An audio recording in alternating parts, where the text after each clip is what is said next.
Charlie, thank you so much for joining us. It's a pleasure to be here with you. Imran, it's a great pleasure. I love your work. I love your work too. And so thank you for showing up for the first DC presentation of Journeyman, which, as you know, is only the second city to have a major screening of Journeyman, and just really the start of our testing of this as a theater market before we begin to work on broadcast with it around the country.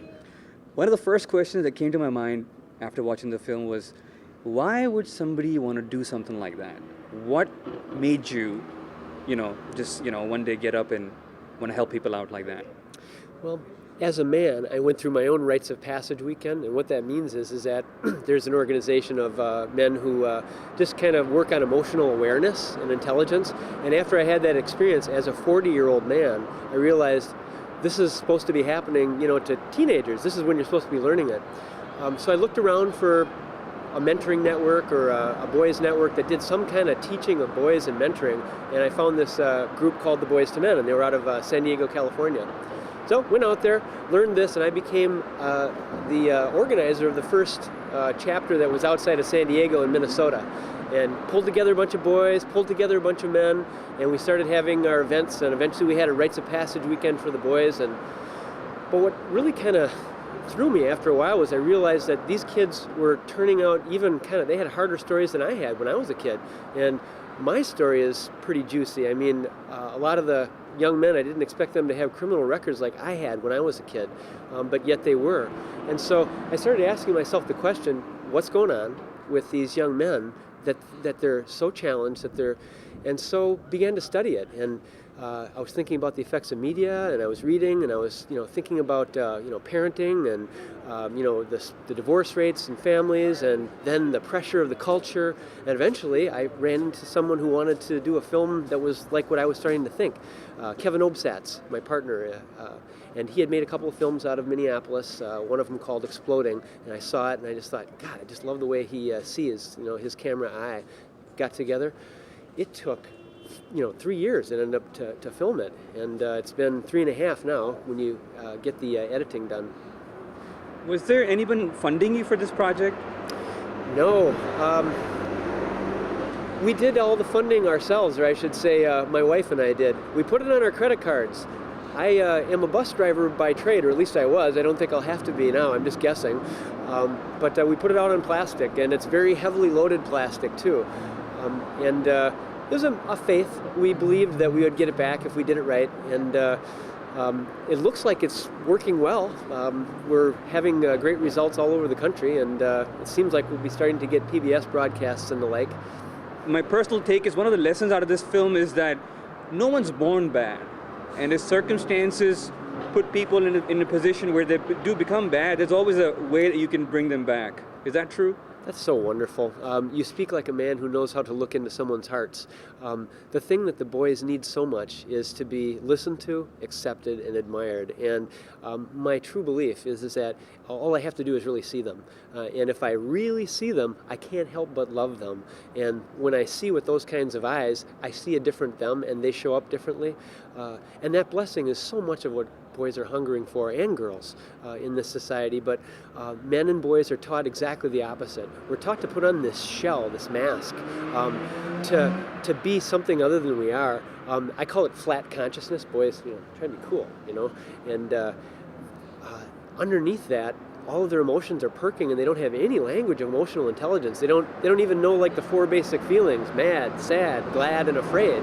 And that's one of the first things that we do in the groups is that we sit them down and we just kind of ask them what's going on, and ask them questions. Well, would you say you were feeling sad, or would that be more like mad? And eventually they start to realize how they're feeling, and once they're conscious of that, they can start to be, that's an information system, just being conscious of your feelings, and it's an information system. They can start to be aware of what's not working in their lives and make better choices. The federal government is spending a lot of money on other issues and on other areas to help kids, community kids, but not totally putting their money in projects like the kind of project that you just did.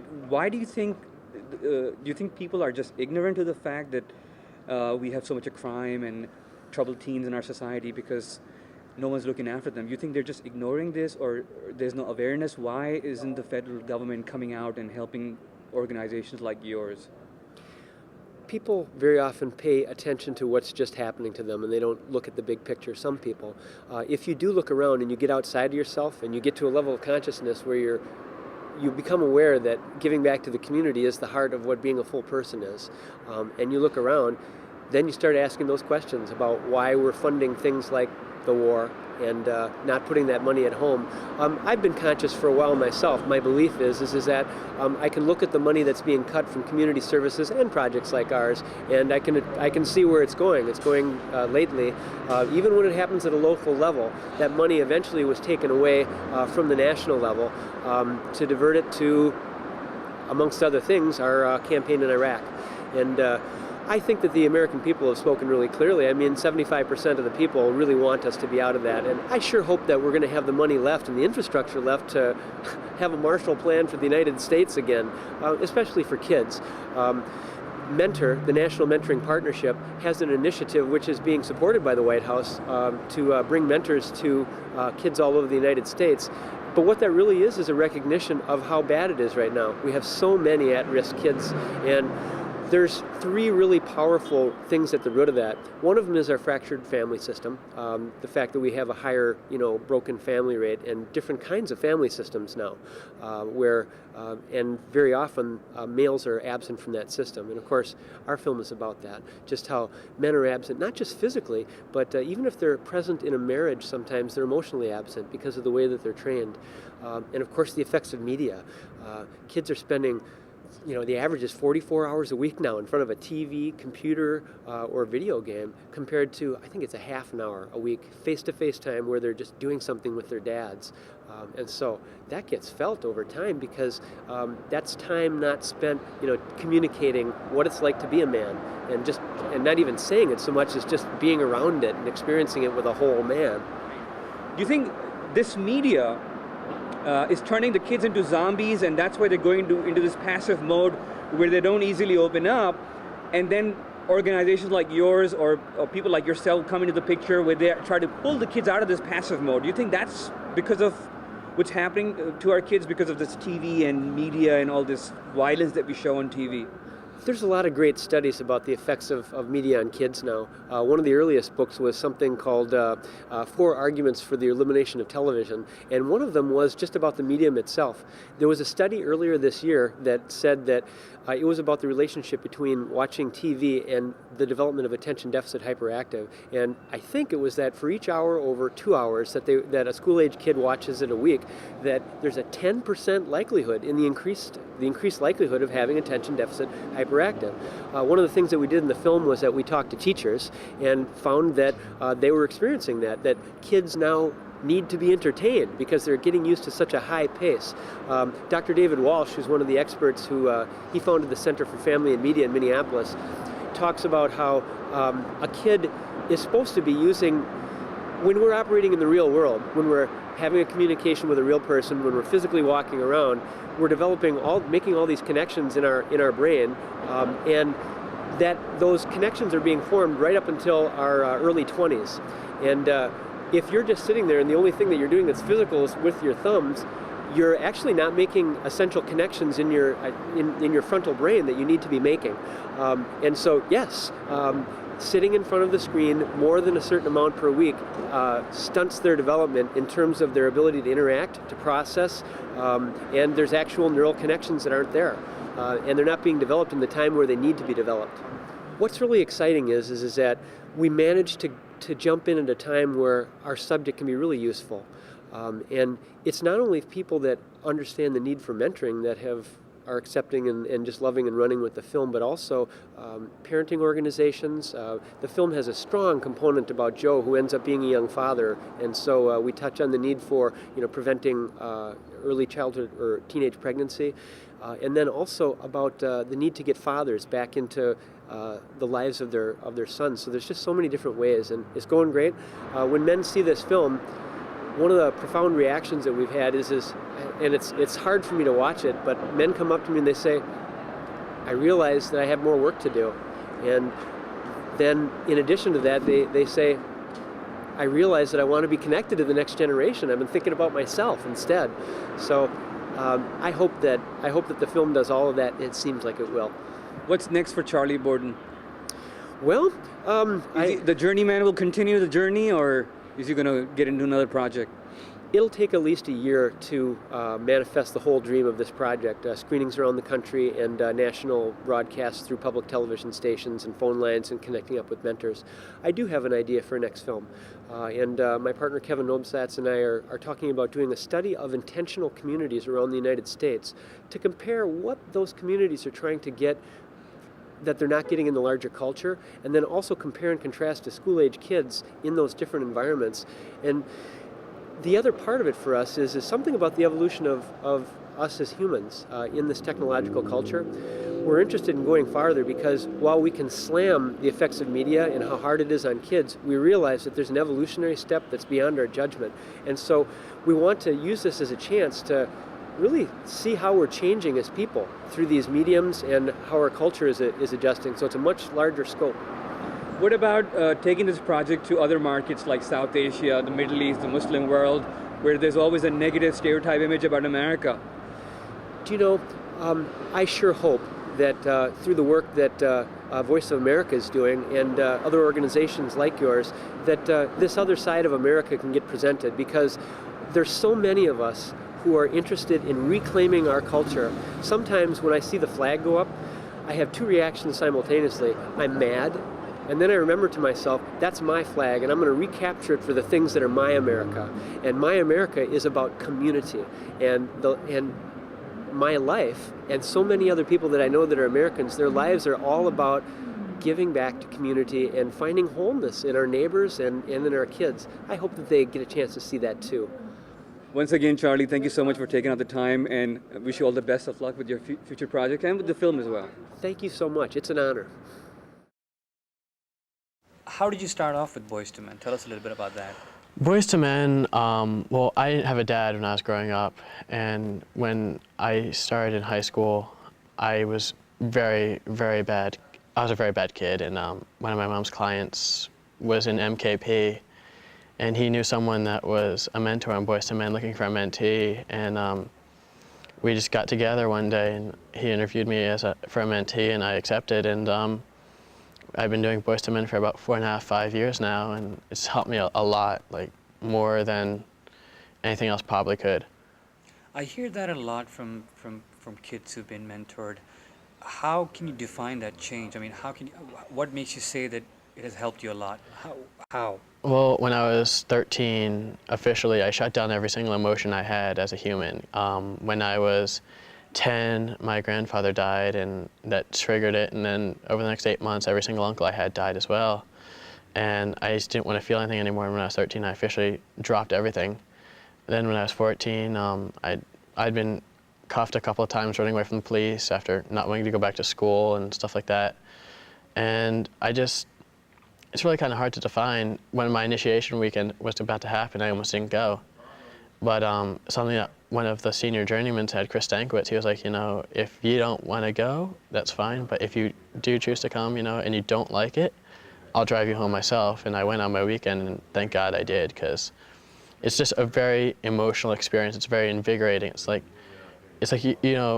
words really can't describe what you do on a weekend with Boyz II Men. It's just like something that has to be experienced or seen. There's a clip in the film where you say something while you're picking up the sword. Yeah. How did that happen? Was that just like spur of the moment comment? I mean, when you go through the weekend, I don't think anything in that weekend was spur of the moment. I learned how to talk from the heart that weekend, and but it's like spur of the moment. No, it just comes. When you're in that much of an emotional state, doing that much process work, it just comes out, and you remember about half of it 3 weeks later, 4 weeks later, but you did it, and in your subconscious you did it, and you remember everything. Most of the teenagers they have this macho image about themselves that, hey, guys should not be crying, we shouldn't just sit down and talk about these kind of things, and they tend to be passive, and they tend to run away from that. How bad do you think that is, for someone's mental health? It's pretty bad. I was diagnosed with ADD and whatnot else, but just from mental health standards, it's pretty bad. Because when you have the media image of, oh, this guy needs to beat up that guy to get his honor back, yeah, sure, but there's other ways you can get honor back or work things out without having to get into a fight.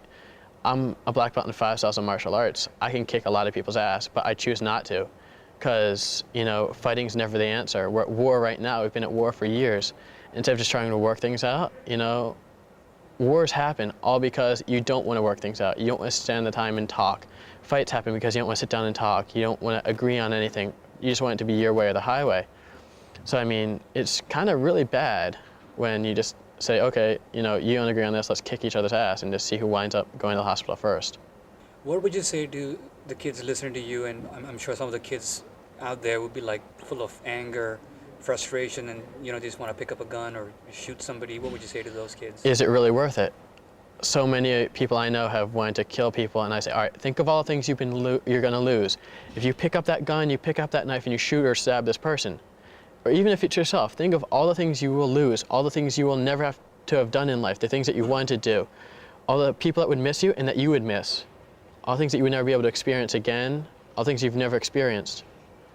And that thought process will just trigger in your mind, you know, maybe he's right.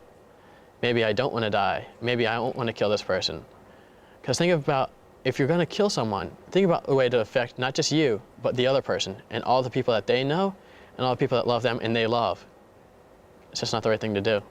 What would be that one message that you'd like to share with millions of kids watching you, and at the same time, something that you learned from that whole experience of being a mentee? Well, there's a lot, honestly, but that one message, I guess, if there's a lot, we want to know. Speak from the heart, do what you need to do, but don't let it lead you down the dark path, because once you start down the dark path, it's hard to bounce back. You know, just try and be true to yourself, be true to other people, and know that just because you're a guy doesn't mean you shouldn't show emotion, doesn't mean you need to act tough all the time. Because, you know, believe it or not, being a tough guy isn't always a good thing. Because there were times, you know, friends of mine, me included, like, we can act tough, and, you know, then some guy twice our size will get out of, like, a car, you know, that my friends are insulting him. They'll be like, okay, Ben, you take the big guy. It's like, you know, this is your fight. You take the big guy. And I also disassociate myself from the entire situation, because it's like, you know, fighting's not the answer. Just be true to yourself. Work things out through talking, through sharing experiences. Even if it's just like starting out as a joke.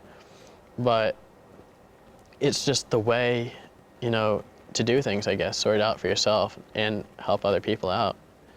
Whether it's, you know, helping a friend out that wants to hurt themselves or just needs advice on a date or something, you know. It's just be true to yourself and speak from the heart. And what about those kids who think that, you know, this mentor-mentee thing is just a waste of time, it's too sissy and all that? You know, if you think it's too sissy, honestly, then you're insecure about yourself, because there's no real thing is too sissy. I mean, too sissy, you know, you see guys in leotards at ballets, you know, you call them a sissy because they like to do ballet, you know. You see guys breakdancing, you know, you think that's cool and you like ballet, you know, what do you call them? But it's the fact that being comfortable with yourself and what you're doing and be able to speak about it, there's no such thing as too sissy. I mean, if it's gonna help yourself, it's gonna help other people, it's sure as hell not too sissy. What made you work with Boyz II Men? What made me work with Boyz II Men? Yeah, what was the first thing that came to your mind? I'm sure a lot of people say that, hey, I don't want to do this, man, I'm a teenager. You know, that was a lot of me. When I heard about Boyz II Men, I was seeing a counselor, and they kind of threw it at my parents and came to me with it and asked me what I thought about it, and I wasn't having it. I was like, you know what, that ain't for me. And the only way that I would do it is if my dad did something. The thing that I struggled with in my life was I didn't have a father around. He never lived with me. He always lived in Virginia, and I'm originally from Miami, Florida. So I just didn't have anybody. So I was raised by my grandparents, and so I had my own little issues. In 2000, they passed away, and I didn't have anybody to live with. 2 months after they died, my mom died, and that really made me move my whole life up here to Virginia. And so those are the things that I was struggling with, was my father issues. Not having one, not knowing who he was. thinking that he didn't really care. And now I'm living with him. So how I got into Boys to Men is that I didn't have anything else. I was already in jail. I'd already been in and out of that.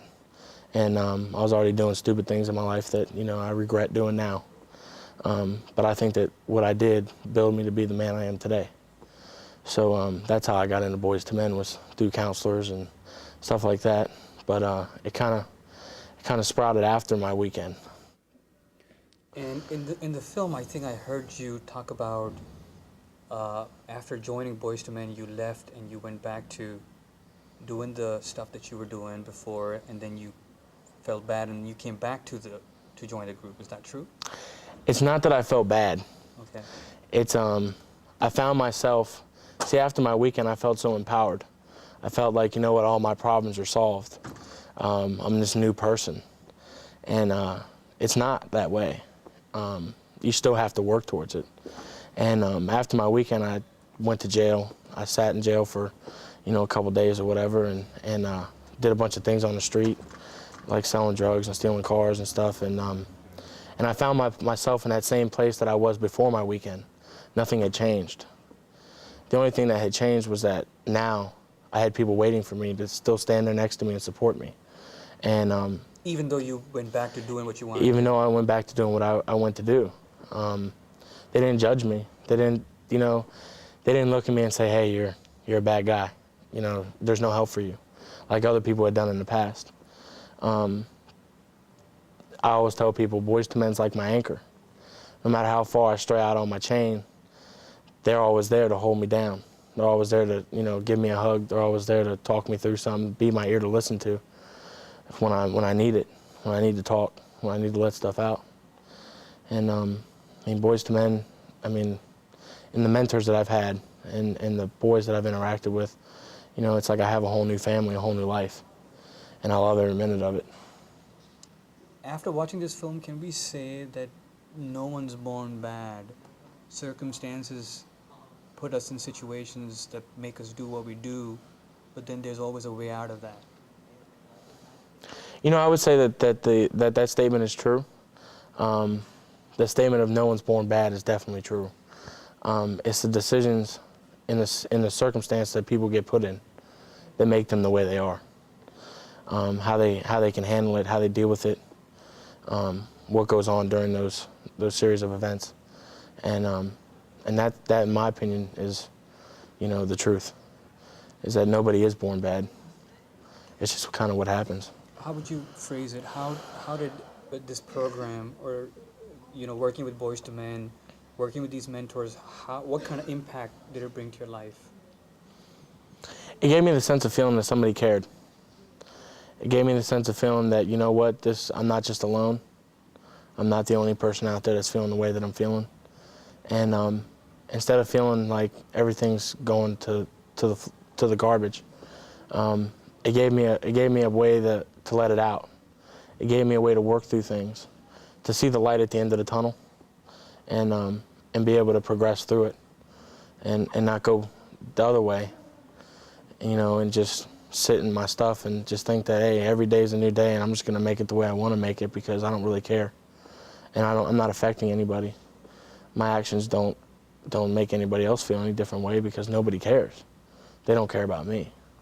But Boys to Men does care. The people that I've been around, the boys and men that I've worked with, they do care. Would you want to do the same thing for other people? For other people? Yeah, would you want to be a mentor? I've actually already been a mentor. I've actually been in the program since 2001. I went through being a mentee for a couple years and then moving on to being a mentor for a young man. And I've actually now spread out leading weekends with this organization to give back to those kids what I got. Because I believe that that's what it's about. It's about giving back. It's about letting them know that they're not alone. It's about letting them know that somebody does care about them. And you know, my motto's always been, you know, as long as I'm out there trying, you know, somebody will follow, you know, and that's what I love to do. You know, the feeling you get when these boys come on these weekends and you hang out with these boys, to the feeling when they leave you and they're walking off their weekend or they're walking away from, you know, a J group it means a lot. You know, it's nothing money can buy. It's nothing somebody can give you, you know, in hand. It's just, it fills you up. It's a self-worth. You know, it makes you feel so good inside to know that you were able to help somebody else and to see the change in them from where they were when you met them. You went back to the streets, or you just completely changed your life? Well, it took some time. I have to say that I did stray, and I came back, and I strayed, and I came back for about 2 years. Still trying to figure it out. But now I'm, you know, I have a really strong feeling that I have changed my life completely for the better. And I have to say that a lot of it has to do with Boyz II Men. The majority of it is because of the men that I've interacted with and have helped me see that light that I needed to see that I didn't see before. You know, a lot of the kids watching this would be thinking that we're just kidding here and this is not for real. So in your closing remarks, I would like you to speak your mind and let these kids know that this thing is for real. People do change, or at least try to, and it does make an impact in people's lives. What do you say? I would say that, you know, the kids in today's world really have it hard. And I'd say that it is hard to realize that, you know, there might be something else other than the normal daily life that's messing with you, and that you're not alone. And that, you know, I'm always willing for myself to help out, to show them that. And that, you know, for kids these days, they need, you know, people, we need people. We need people like me, or like my dad, or like people in Boyz II Men to help guide, not to help tell what to do, not to judge, not to, you know, say you're wrong. It's to show you that you do have a choice. You know, these kids do have a choice. As much as they feel like they don't, as much as they feel like people are on their shoulders bringing them down, or people in the world like kids in school that are bullying them, or kids that just, you know, they think they're the best because mommy and daddy has the most money, or, you know, mommy and daddy are still together, or mommy and daddy are still around. And the message that I like to send to a lot of the kids is that, you know what, you aren't alone. There are people out there for you, and I'm one of them. And I'd love to hear from them, and I'd love to be able to talk to them. I'd love to be able to take them to a movie, take them out and go to a ball game, play laser tag, just to get to know them, because they are special in some way. They just might not see it right now. But I'd love to be able to help that process to showing them that they are, and that they mean something, not to just somebody else, not to just somebody, but to me, and I hope to themselves. Ian, Jeff, thank you so much for joining us. Thank you for having us. Okay, I know, Ian, you're a little tensed, so the first thing I can say is that just relax, take it easy, feel like you're talking to another of your brothers. I know it might be a little different in the look, but the feeling is the same. I'm going to start off with you, Ian. What kind of change do you personally feel you've gone through since you've entered the program? I can actually say I've went through like a transformation, like from the most like evil, not evil exactly, but it's one of those types of things. And then I'm like right now, I'm actually a lot better than I used to be. I was always looking for fights, always starting them, and I'm just like a lot more calm. With like a person that I could be with. Like, he's taught me a lot, and he's just a great guy. Fantastic. Do you believe that no one's born bad? Circumstances put us in different situations where we become whatever that we are, and there's always a way to go back and change things. Do you believe in that? I believe that we are all born good, and that insofar as we get in touch with our goodness, we make right choices. No question about it. In terms of going back, it is much, much sweeter to learn these things early and not have as much scar tissue in our lives. Did you have experiences like that yourself when you were growing up? Oh yes, oh yes. My parents, I come from a very normal family, and nobody ever got divorced. My father was very much involved with mission in his life. He was trying to correct and improve the American prison system, police systems, and court systems, which meant that he believed so much in that he wasn't around much as a father. So for the strangest of reasons, I understand what it is to not know what men are supposed to be like. A lot of the kids, Ian, a lot of the kids out there watching you, they might be thinking that this thing doesn't work. What are we doing? This is like a sissy thing to do. You know, guys sitting down, talking to each other, crying, taking a lot out. I would like you to tell them the truth, what you personally feel about these kind of programs, and what's your take on it. Me personally, I think they're like the best medicine any guy or any boy could ever have. I mean, I never used to cry, but I'm not afraid to now. And I think it's really good. These organizations they save like lives. You think kids are scared to do that because they just running away from something and being passive? We're always taught, all boys are always taught not to cry in public. You're a sissy, you're a wimp if you cry in public. Well, this is not public. You're with your boy, with your brothers and everything. And you have people to support you if you're feeling absolutely terrible. Talking to Chris, Ian, a while back, I learned that he tried before trying the. He was having a hard life before he tried the program.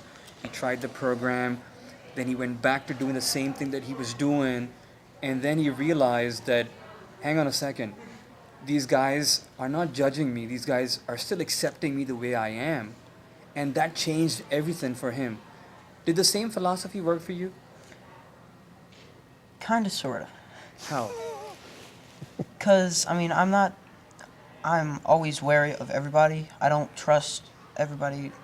But at the same time, I want to trust everybody because I think they can actually help me.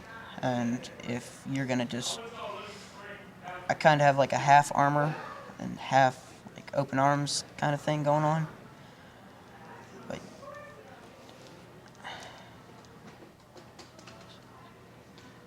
Yes. Go ahead. Take your time. Take your time, man.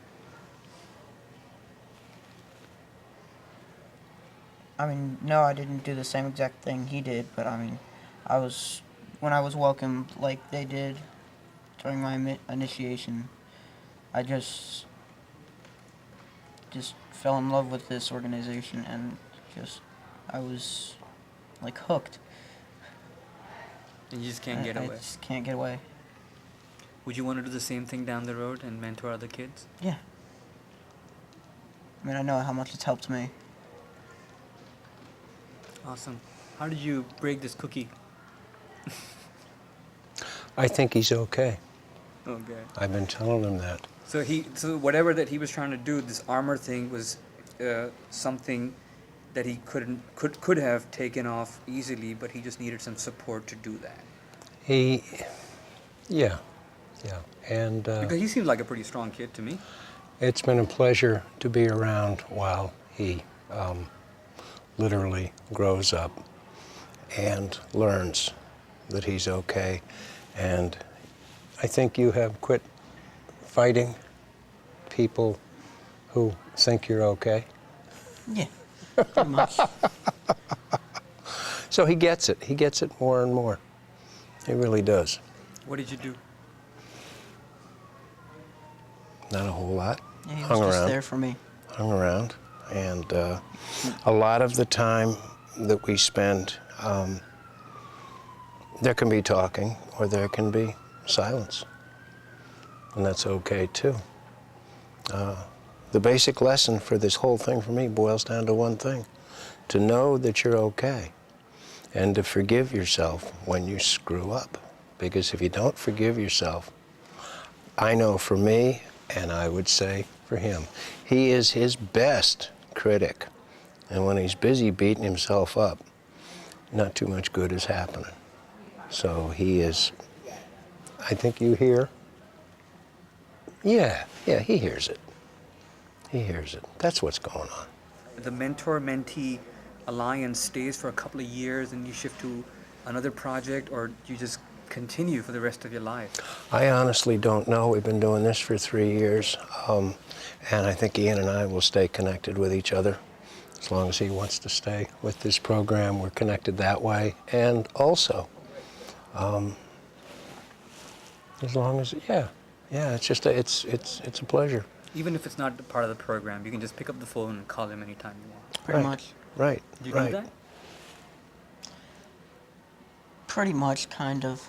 Occasionally he does. I mean, when he first, like when we were first starting out, he said, call me anytime. Give me about 10 minutes to wake up. If you call me any later than 12, and I'll be fine. Did you try that? No. No, you don't want to bother him. No, but he does call occasionally. And I think sometimes you don't even know why you're calling, but you figure it out as you talk. Yeah. We don't have to know. We don't have to have the answers. I firmly believe that insofar as we talk, we're not telling other people, but in the process of speaking out loud, we hear ourselves sometimes for the first time as to what's going on in our lives. And I've seen that happen. And I know it's true for me. When I'm trying to work something out with a group of men that I trust, I'll hear myself and go, oh, so that's what's going on. So yeah, there's way too much talk in this world. But occasionally, when we hear ourselves for the first time, we go, oh, so that's it. So what you been up to, Ian, these days? Trying to get my own studio going. Awesome. What kind of studio? Ceramics pottery studio. Wow. And he's been like really supportive. He's pretty much seen, I think you've seen all my work, haven't you? Mm-hmm. Pretty much. Maybe 2 or 3 plates, but that's about it. He hasn't seen. I mean, he's really supportive. I mean, sometimes he's even more supportive than my parents, but that's like going the extra mile. I mean, they're really supportive. Yeah, they are. And but he goes up beyond. We had an outing recently. I've been working on publicity for this for about 3 weeks, and I had to get out of the house. So I said, let's go see about finding you some pottery supplies, and we picked a whole bunch of suppliers, and the first one we picked was the one we went to. It was a pottery studio. And we walked in, and they said, yes. And I said, this kid loves to do pottery, and he's been told he has the best hands in Frederick County. And we were interested in some supplies. Well, after they sold him some supplies, the teacher proceeded to give him the owner and teacher proceeded to give him a lot of instructions on specific techniques. And he said, well, I have trouble with learning things from books. And she said, oh, I understand that. And there are some great picture books out here that show you so much in the pictures. And as we were getting ready to leave, she said, here. She gave him a specific book she'd been thinking about. And I had to kind of poke him and say, thank you. Thank you. He was so blown away. Yeah, I was like, what? Yeah. Yeah, this is what I needed. Yeah. Yeah, so it was a gift. And I would say that you walked in and you told them, this is who I am and this is what I want. And they said, oh, we like this kid. So that's affirmation. Yeah, it's pretty rare that kids would actually be open about what they want, besides the things that they want. But going after your own passion, like pottery, it's pretty rare people would open up to that. And he's good. That's fantastic. But here we have something different as well, that it's not that people who don't have moms and dads would just go for mentoring programs. Even people with moms and dads would still want to be a part of these. Oh, I have a stepdad. I mean, he's about as much as my dad would be to me, but he's like a great uncle. That's what we call him, So you guys can talk about anything in the world. pretty much. Pretty much. Pretty much. And if it's totally out of my league in terms of I'm 60 and he's not, I'll tell him, I'm clueless about what you're talking about. You're going to have to explain it to me. And then I elaborate, and then he usually can try. Yeah. Yeah. Would it be okay to say that in a way, mentors learn from their mentees too? Yes, you don't have to be a rocket scientist to do this. You have to show up, and you learn over and over and over one simple lesson as a man. It's not about me. It's not about what's going on in my life. It's about me paying attention and recognizing and sharing goodness. We don't try and fix them. We don't try and give them advice. And we certainly don't try and lay everything that's going on in our lives on them. So what's left? Listen, pay attention, and listen, admire, and accept. How does that make you feel, Ian? Sometimes I just want to be quiet. I don't want to talk. But my really close friends understand that, and they feel the same. They'll just go quiet too. But it's really difficult to find people like that in your life. But when you do find, how does that make you feel?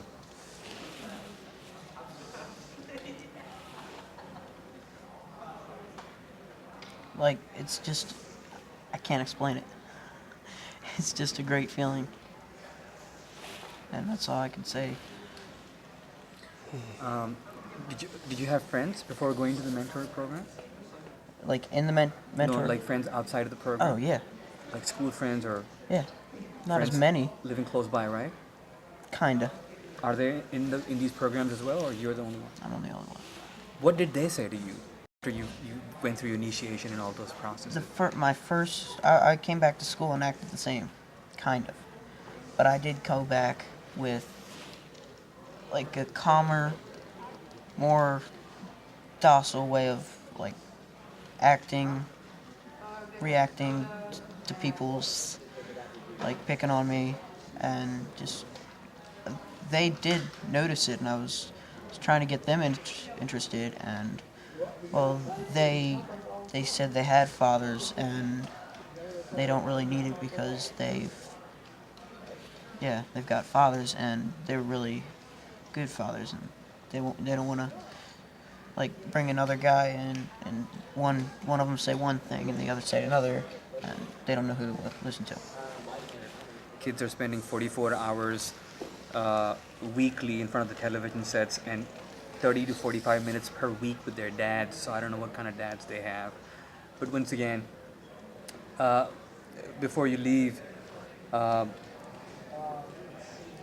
last question to you would be, how do you handle those kids now who try to attack you in schools? Because there's another research report that says that kids who actually attack other kids are insecure themselves. So what would you say to those young kids watching you? They would want to learn from you that, hey, Ian, how do you handle those kids who attack you? What would you say to them? I just ignore them. I mean, I don't need the stress. I don't need any person to tell me how to live my life and how I should act or how stupid I am or any other stuff. I don't need the stress, and I just literally walk away unless I'll still have, like, ticked off moments that I'll, like, go off on whoever says a certain comment, but that's about it. I mean, just, you gotta calm down. That's all I've learned that from him. He's really calm, and he's not gonna come up swinging every time somebody says something. Yeah, I want to, deep inside, but no, I don't. Awesome. And I don't let that, like, pick at me all day. I just pretty much let it go. And just go ahead with the with whatever that you want to do next. Yeah, pretty much. Awesome. But that's not always the best advice. I mean, Sometimes you got to stand up. yeah, sometimes, yeah. I mean, you can't always be just in a corner, tail between your legs, just waiting for somebody. Yeah, Yeah. kick you while you're down.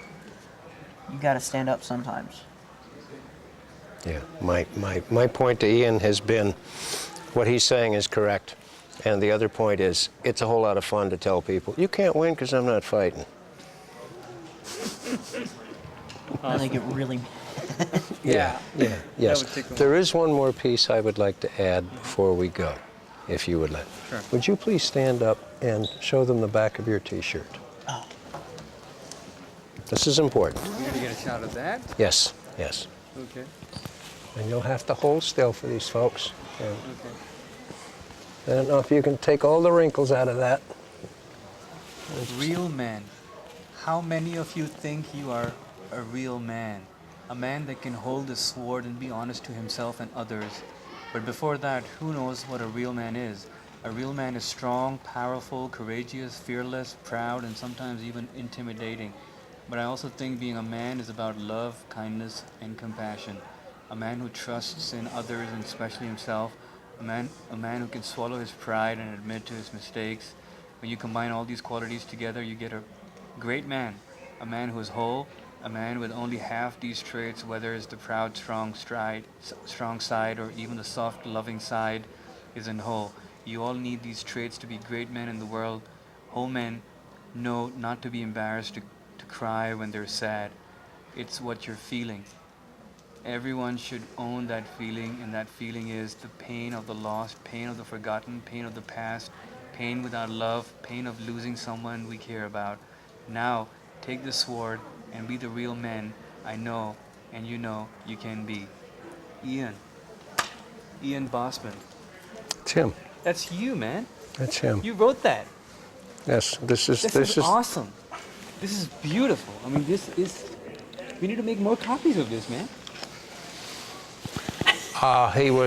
He considers himself most of the time to be rather inarticulate, but Wow. It's not just pottery, it's poetry at the same time. That was kind of a spur of the moment kind of thing. it was very It much was- spur of the moment. Yes. It was really after a horrific moment for me. It literally just came to me, and I had to write it down. I was not going to remember it. Wow. So he wrote it down so he wouldn't forget it. I need a copy of this. After 4 years of being in the program with Steve, what can you say about the change that you've gone through? Would it be easy for you to put it in a sentence? It would be impossible for me to put it into a sentence because, the change is overwhelming to me when I think about it, knowing where I come from, the so-called hood and, D.C. or whatever. And some of the characteristics that I've gained, out of the program itself, it's just phenomenal, being as though, because I had an opportunity to be with real men and men that are not going to put you down, whereas so many times you see in society, men want to be tough and, just want to see everyone, hurt, what I'm saying? Whereas, I've had the opportunity to get into a group where men allow you to, sort of force you to express your feelings, even when you don't even want to. You want to hold them in because so many times in society you're told not to cry or whatever. And, just by going to these groups, meeting every other Sunday, it just makes me a better person, each and every time I go. Even if I don't really want to go. And when I leave, I'm a better person than I came in. So. Steve, is it okay to? I keep asking these questions Sure, again and again, yeah. but I want to know from you too. I mean, what do you think? Do you think the fact is that no one's born bad? Circumstances make people whoever they are, whatever they become, and there's always a way to bring people back to the positive side of the world. Do you agree with that? Utterly, it's all about encouragement. In Boys to Men, we say, listen, accept, and bless. They need encouragement. They need people who believe in them. And it's very simple. They need people who will listen. And the beauty about this is I've gotten as much out of it. I can't talk to him, but I've gotten a lot out of it too. It works in both directions. And I have a wonderful daughter. I don't have a son. He comes close, he's wonderful. And to see his progress. I'm 67, I'm going to die not so long. The only thing I'll leave is hope and the triumph of hope over adversity. And Claude's the poster child for the triumph of hope over adversity, because he comes from a place where it's not cool to study, and he's studying, and he's made the honor roll, and he's applying to college, coming from a neighborhood where that's not cool. And it's all about encouragement and creating a safe place where the kids can really talk about what's really going on rather than keeping it inside. And it's beautiful to see that, and it's beautiful. They go through pain, but that's the key. They go through the pain to get to a better place. And then the wonderful thing, like Claude is doing, they do the program and then they give it away. He's gone to San Diego, he's gone to Montreal, he's gone to Rochester staffing. So I get such joy out of seeing him grow. It works. It's a beautiful gift, because as you get older, you can just look at the past. I want to look at the future. I want to encourage the future, and it's easy. Wow, wow, goosebumps. But Steve, what you're saying is that mentees not just learn from mentors are learning from mentees at the same time. Oh, look at, we do with the mentors, we give a little training where we take the mentors back to when they were teenagers to remind them of what it was like. And that's really useful. And in some ways, it's like getting a second chance. When I was a teenager, there was stuff that wasn't fun. Well, now I get a second chance. I get a second chance by at least helping him maybe avoid some of the stuff that got me in trouble. Not each people gets in different trouble, but whatever. And it's wonderful to see that. I don't mind saying this. I would go to his school, and some of the things he talked about were really tough. And I was teaching at the National Defense University with a fancy uniform, and I'd go back into my car and I'd burst into tears. It brought both the sadness and a joy, a wonderful joy, to see that something can be done. It gives me such hope. I get so invigorated by it. As I said before we started this, I get pumped. And it's nice to be pumped at 67. So I get a lot out of it. And I think most of the mentors do. But Claude, a lot of the kids watching right now will be saying that, hey, what are you doing? This is sissy stuff. Guys sitting down together, crying, speaking out, taking whatever that's inside, breaking the barriers and all that. Yeah, but it's like, hey, boys are not supposed to cry. That's how we've been brought up. Exactly. But you're breaking all the laws here. So I would like you to tell these kids watching you that it's okay to do that. Well, to be, more specific, it's essential that you do that, because, we've seen it over and over again about how society treats, or what society do with men that don't, know how to curb themselves. And, one way or other, you're going to end up in a cage, if you, hold all that stuff inside, Not saying that everyone has someone to turn to, but, this mentoring program is just, no one forces you to do anything, first of all, because you don't have to be there. And everything is welcome. Even your anger is welcome in the meetings, If you just got a new girlfriend, you can talk about that. But, the biggest thing that I say, to all those kids and all these men, specifically in the DC area, you got to let that frustration out, because it's going to come out one way or another, You can't cover the pot but for so long until it explodes. And I'm sure people heard that over and over again. But the biggest thing to believe is that, once you get all that anger and frustration out of you, by shedding a tear or anything, as long as you get it out by talking about it or crying, you don't necessarily have to cry. I'm not telling you to cry, I'm just saying, don't don't bite your tongue, or close your eyes when tears trying to come out. You gotta let them out. What about the boys in the hood? Did they tease you, or they just back off and say, "Hey, man, this guy's changed"? Well, I it's not so much that I hang around the crowd. I don't hang around the crowd. I don't, I come from the meetings. I don't run to a specific crowd and they, ask me about what I've been doing. But the people that I do talk to about what I do, they sort of applaud me, just for specifically being alive. Because, most of my friends, sad to say, some of them, they get killed, And for me to be still alive, that's sort of an accomplishment, sad to say.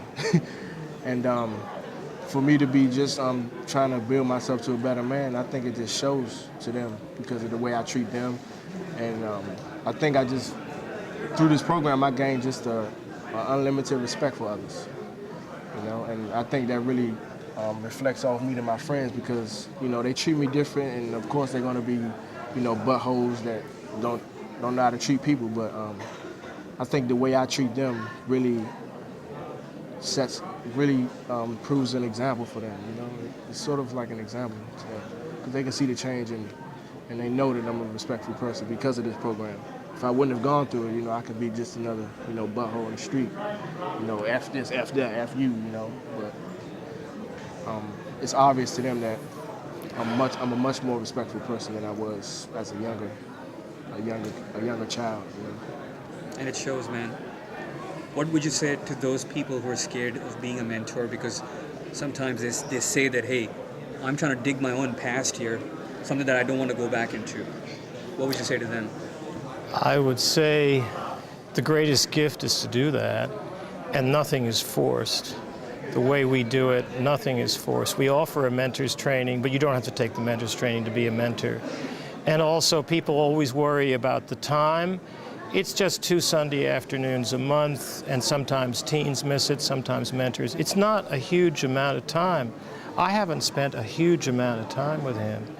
It's not the time, it's the quality. And the quality is magical. It's just magical. And I guess it also, actually, we're an offshoot of a thing called the Mankind Project, which is a weekend for men.